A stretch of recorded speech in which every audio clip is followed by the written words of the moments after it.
नमस्कार, आदाब, सत श्री अकाल। तो बहुत सारे लोग कई देशों के लिए टूरिस्ट या फिर विजिटर वीजा अप्लाई करते हैं, लेकिन उनका वीजा रिफ्यूज हो जाता है। और रिफ्यूजल का कारण होता है कि उनको प्रॉपर नॉलेज नहीं होती है कि उनको फंड्स कितने शो करवाने हैं, उनको कौन से डॉक्यूमेंट्स लगाने हैं। तो इस तरह के कई सारे रीजंस होते हैं जिसकी वजह से वीजा रिफ्यूज हो जाता है। तो आज इसी मुद्दे पर बातचीत करने के लिए हमारे साथ मौजूद है मिस्टर अमित बुंदेला जी। तो सर, सबसे पहले तो आपका स्वागत है। Thank you.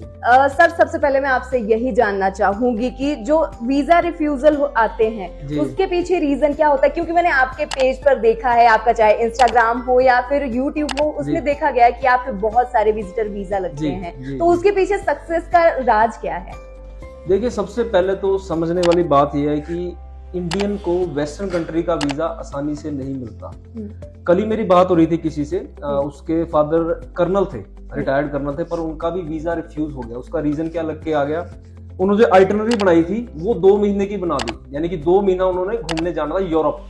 जबकि ये चीजें इस हिसाब से नहीं चलती। आपने सही बोला, लैक ऑफ नॉलेज होती है। जब हम विजिटर वीजा अप्लाई करने लगते हैं तो हमें लगता है कि हमारा वीजा तो, क्योंकि हमारी इंटेंशन बड़ी क्लियर है, क्योंकि इंडिया से ऐसे लोग भी बहुत सारे जाके वहां पे रह गए, चाहे यूरोपियन कंट्री की बात करें, चाहे कनाडा की बात करें, यूएसए की बात करें, जिनके प्रोफाइल बहुत बड़े बड़े थे। तो कहीं ना कहीं इंडियंस को लेके एम्बेसीज के मन में ये आता है कि ये बंदा पता नहीं वापस आएगा या नहीं आएगा। सो आपको ये मेक श्योर करना है कि आपको ये रीजन जरूर देना है कि मैं वापस आऊंगा। सो वापस आऊंगा, इसका मतलब ये है कि आपके फंड स्ट्रॉन्ग होने चाहिए, आपकी प्रोफाइल उस टाइप की होनी चाहिए कि जो कि आपको अलाउ नहीं करती 15-20 दिन से ज्यादा वहां रहने का, क्योंकि आपका यहाँ पे बिजनेस है, यहाँ पे आपकी बहुत अच्छी जॉब है।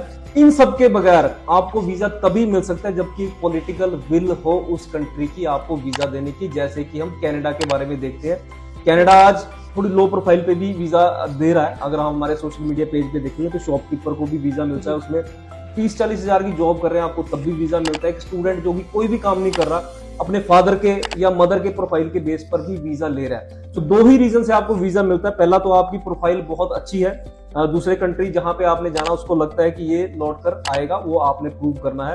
और दूसरी है पॉलिटिकल विल कि हमें लोग चाहिए, जैसे कि आज के समय मैंने बताया कि कनाडा को चाहिए और आने वाला समय अमेरिका को भी बड़ी मात्रा में लोग चाहिए होंगे। सो इस चीज को क्लियर करना बहुत जरूरी है कि हमारी इंटेंशन क्या है। जब हम अपने डॉक्यूमेंट, एक तो बात मैंने बात की आइटनरी वाली, अगर यूरोप की हम बात करें, वहां पे आपको घूमने फिरने का वीजा मिलता है आसानी से, इंग्लैंड में मिलता है क्योंकि वो एक टूरिस्ट डेस्टिनेशन है।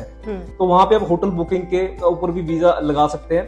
हालांकि उसमें भी अगर आपके फंड्स वगैरह अच्छे नहीं शो किए तो रिजेक्शन के चांस रहेंगे, लेकिन वहां पे होटल बुकिंग में भी आपको वीजा मिलते हैं। अगर हम कनाडा जैसी कंट्री की बात करें तो वहां पे आपको होटल बुकिंग में बहुत मुश्किल हो जाता है। उसका रीजन सबसे बड़ा ये है क्योंकि वो एक टूरिस्ट डेस्टिनेशन नहीं है। वहां पे अगर आपका कोई रिश्तेदार, क्योंकि हर पंजाबी का रिश्तेदार वहां पे रहते हैं, तो अगर वहां से आपको स्पॉन्सर आ सकती है, आपको कोई स्पॉन्सर करने को राजी, यानी कि आपके रहने खाने पीने की जिम्मेवारी वो लेने को तैयार है। स्पॉन्सर का ये मतलब है, स्पॉन्सर का अगर फॉर्मेट किसी को चाहिए तो वीबी वीजा के नीचे दिए हुए नंबर पे कॉल कर ले, वो भी उसको गाइड कर देंगे। सो उस केस में ये हो सकता है कि आपको वीजा जो है मिल जाए, लेकिन तब भी आपको फंड्स वगैरह की जरूरत रहेगी। अब अच्छी खबर क्या है इंडियंस के लिए? अच्छी खबर यह है कि आज हर कंट्री, चाहे वो यूरोपियन कंट्री की बात करें, ऑस्ट्रेलिया की बात करें, न्यूजीलैंड की बात करें, यूएसए की बात करें, हर कंट्री आपको आज वीजा देने को तैयार है। लेकिन डॉक्यूमेंटेशन आपकी बहुत बड़ा रोल प्ले करती है।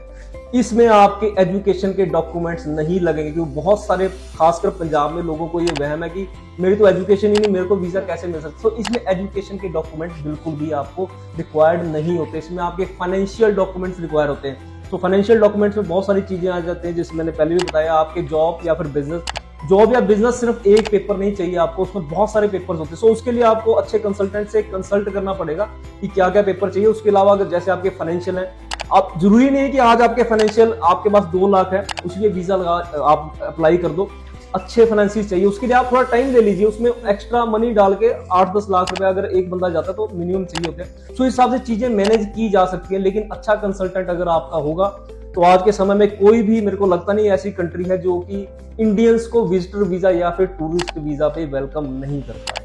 होप सो कि आप सभी को आपके जितने भी क्वेश्चंस थे उनके जवाब मिल गए होंगे, और उम्मीद आपसे ये भी करती हूँ कि आगे आने वाले टाइम पे जब भी आप अपना टूरिस्ट वीजा या फिर विजिटर वीजा अप्लाई करोगे तो उस टाइम जो आपने पहले जो गलतियां की है वो उस टाइम गलतियां आप नहीं करोगे, क्योंकि वीडियो में हमने सारा कुछ आपको बता दिया है और नॉलेज जो आपके लिए बेसिक सी है वो सारी हमने आपको दे दी है। लेकिन फिर भी अगर आपका डाउट है तो आप नीचे दिए गए नंबर पर कांटेक्ट कर सकते हैं या व्हाट्सएप पर भी मैसेज ड्रॉप कर सकते हैं।